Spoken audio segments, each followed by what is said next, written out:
Hello and welcome back to our channel anime Prem. Wind breaker के पिछले episode में हमने देखा कि सोनावा डिस्ट्रिक्ट के कुछ लड़के शिजुका को पकड़ के ले जाने के लिए आते हैं और शिजुका को प्रोटेक्ट करने के लिए रोपो, इचिजा और साकुरा की पूरी टीम उनसे लड़ने लगती है। इस एपिसोड की स्टार्टिंग में हम देखते हैं कि सूर्यो और सुबाकी उरियो के ऊपर एक फनी मेकअप करते हैं, जिसके बाद सुबाकी हंसते हुए शिजुका से पूछती है कि ये काफी फनी है ना, और शिजुका हंसते हुए बोलती है कि हाँ, जो कॉस्ट्यूम तुमने स्टेज पे पहना था वो काफी बढ़िया था। और ये कहने के बाद उसे रियलाइज होता है कि वो तो कुछ और ही बोल रही है। उसके बाद वो पूछती है कि अच्छा, हम किस बारे में बात कर रहे थे। तभी सूर्यो बोलता है कि हाँ, मुझे पता है कि तुम्हें चिंता हो रही है क्योंकि कांजी फाइट करने गया है, पर तुम तो उसे अच्छे से जानती हो, वो जल्दी हार नहीं मानता, तो इसलिए तुम उसकी चिंता मत करो। जिसके बाद शिजुका बाथरूम का बहाना देकर वहाँ से चली जाती है। शिजुका के जाने के बाद सुबाकी सबको बताती है कि कांजी काफी अजीब बिहेव कर रहा था जब वो जा रहा था, वो जरूर कुछ छुपा रहे होंगे। जिसपे सूर्यो कहता है कि क्या ये फाइट शिजुका से रिलेटेड है। तभी सुबाकी बोलती है कि अगर ये फाइट उससे रिलेटेड भी है तो कोई फर्क नहीं पड़ता, वैसे भी लड़कियों के हमेशा एक या दो सीक्रेट होते ही हैं। तभी सुबाकी बोलती है कि शिजुका को गए हुए बहुत देर हो गए, वो अभी तक आई नहीं। और अगले सीन में हम देखते हैं कि शिजुका वहाँ से भाग चुकी है और वो भागते हुए लड़ाई के मैदान की ओर जाने लगती है, जहाँ हम देखते हैं कि रोपो, इचिजा के मेंबर्स काफी ज्यादा थक चुके होते हैं और उन गुंडों की टीम उनको चारों ओर से पकड़कर मार रही होती है और साकुरा सबको प्रोटेक्ट कर रहा होता है।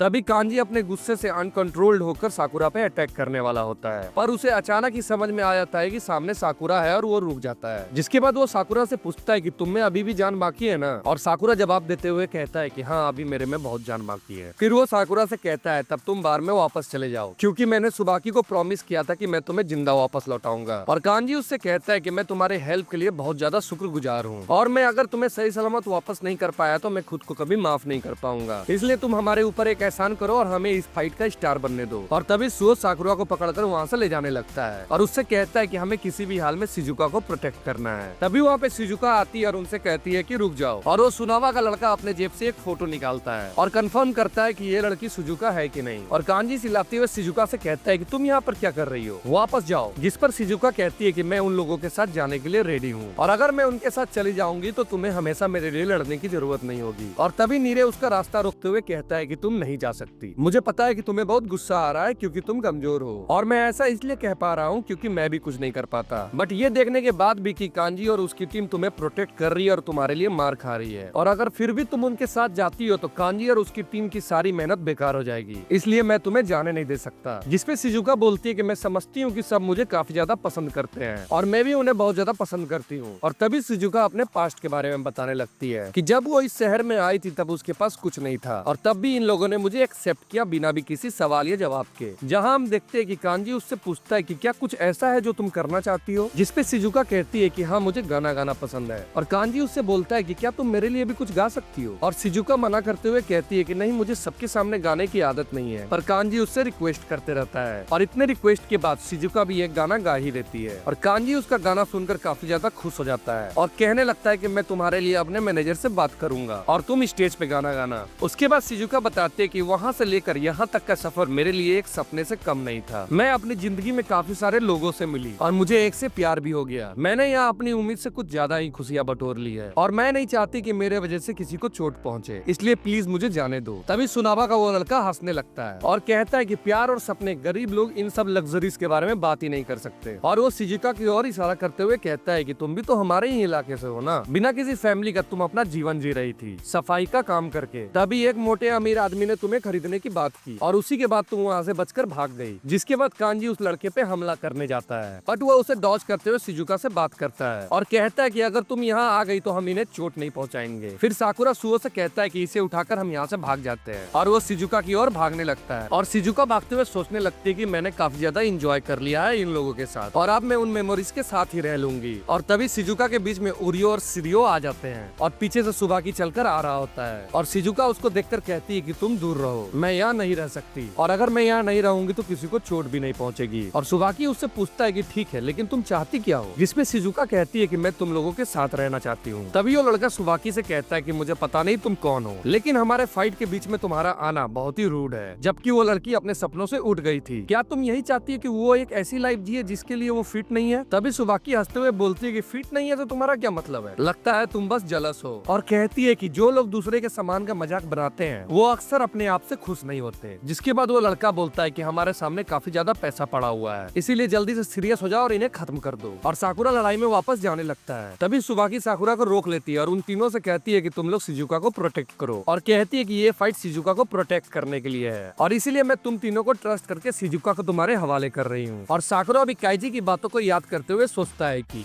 सबसे जरूरी चीजें जो तुम्हें करनी चाहिए वो क्या है, और वो उसकी ये सब बातों को याद कर मान जाता है। और साकुरा सुबाकी से पूछता है कि तुम 4 डिवास में से एक हो ना, और सुबाकी उससे पूछती है कि क्यों, तुम्हें मेरी चिंता हो रही है क्या, और साथ ही बताती है कि मैं भले ही देखने में नहीं लग रही लेकिन मैं काफी ज्यादा एक्साइटेड हूँ इस फाइट के लिए, और मुझे तो डर बस इस बात का है कि कहीं मैं अनकंट्रोल ना हो जाऊँ। जिसके बाद वो रोपो इचिजा के मेंबर से कहती है कि तुम बस अपने सामने के गुंडों पर फोकस करो और उस चोटी वाले लड़के से मैं डील करूंगी। जिसके बाद वो सिरियो और उरियो से कहती है कि तुम मेरे लिए रास्ता क्लियर करते जाओ, मुझे उस चोटी वाले के पास पहुंचना है। जिसके बाद हम उन दोनों जुड़वा भाइयों की अटैक को देखते हैं जो कि काफी सिंक में थे, और वो दोनों अकेले ही सब बंदों को मारते हुए रास्ता बनाते जा रहे थे। तभी एक लड़का सुबाकी पे अटैक करने आता है और सुबाकी उसके पंच को ब्लॉक करते हुए बोलता है कि क्या तुम्हें मेरे साथ डांस करना है। फिर वो उसे घुमाकर एक लात मारता और हम देखते हैं कि वो ट्विंस हमें काफी नए नए मूव्स दिखा रहे थे अपने सिंक्रोनाइजेशन से, और हम देखते हैं कि वो लोग चोटी वाले के काफी करीब आ चुके थे जहाँ कांजी एक लड़के को मार रहा था, जिसे देख सुबाकी बोलता है कि तुम हमेशा की तरह स्ट्रॉन्ग हो। तभी वो चोटी वाला लड़का वहाँ कूद कर आ जाता है और सुबाकी पे एक पंच मारता है और सुबाकी उसे इजिली ब्लॉक कर लेता है और उससे कहता है कि मुझे काफी ज्यादा अच्छा लग रहा है कि तुम मूड में हो, तो क्या अब हम डांस करें। जिसके बाद वो दोनों लड़ने लगते हैं। दोनों ही एक दूसरे पे अटैक कर रहे होते हैं लेकिन किसी का भी अटैक किसी पे लैंड नहीं होता है। दोनों ही या तो अटैक को ब्लॉक कर रहे हैं या तो अटैक को डॉज कर रहे होते हैं। जो देखने के बाद उरियो और सिरियो आपस में कह रहे होते हैं कि ये लड़का सुबाकी को टक्कर दे रहा है, ये तो काफी अच्छा फाइट कर रहा है। और वो चोटी वाला लड़का उससे कहता है मुझे लगा नहीं था कि मेरे इतने बड़े गैंग को तुमसे लड़ने में दिक्कत होगी, ऐसा जरूर इसलिए हो रहा होगा क्योंकि तुम अच्छा खाना खाते हो। और कहता है कि ठीक है मैं तुम्हारे साथ डांस करूंगा। फिर दोनों एक दूसरे की ओर बढ़ने लगते हैं और फाइट फिर से चालू हो जाती है और सुबाकी उस चोटी वाले को एक लात मारती है और वो काफी दूर फेंका जाता है और वो वापस आके उसके पैरों पे किक मारता है। जिसके बाद सुबाकी का थोड़ा बैलेंस बिगड़ जाता है और वो उसके मुंह पर एक पंच मार देता है जो सुबाकी रोक नहीं पाता। और वो छोटी वाला लड़का नोटिस करता है कि सुबाकी ने चेहरे पे मेकअप किया हुआ था और वो अपने मुक्के पे लगे मेकअप को चाटकर कहता है कि ये तो बिल्कुल ही बेकार है, इससे ना तो प्यास बुझेगी ना तो भूख मिटेगी और फिर भी तुम इसको पेंट कर रही हो। और कहता है कि ऐसे बेवकूफ जो इन सब चीजों पे ध्यान देते हैं वो मुझे कभी नहीं हरा सकते। और वो उस पर उड़ते हुए किक मारने जाता है और सुबाकी उसके किक को ब्लॉक कर लेता है और सुबाकी कहता है कि मैं स्ट्रॉन्ग महसूस करता हूँ जब भी मैं मेकअप करता हूँ और मैं मेकअप इसलिए करता हूँ क्योंकि मैं इससे काफी ज्यादा खुश हो जाता हूँ। प्यार का ये एहसास जो कि किसी के लिए भी हो सकता है मेरे दिल को ताकत देता है। जो सुनकर चोटी वाला लड़का कहता है कि तुम सच में पागल हो, क्या हो अगर तुम्हारा दिल मजबूत हो जाता है तो।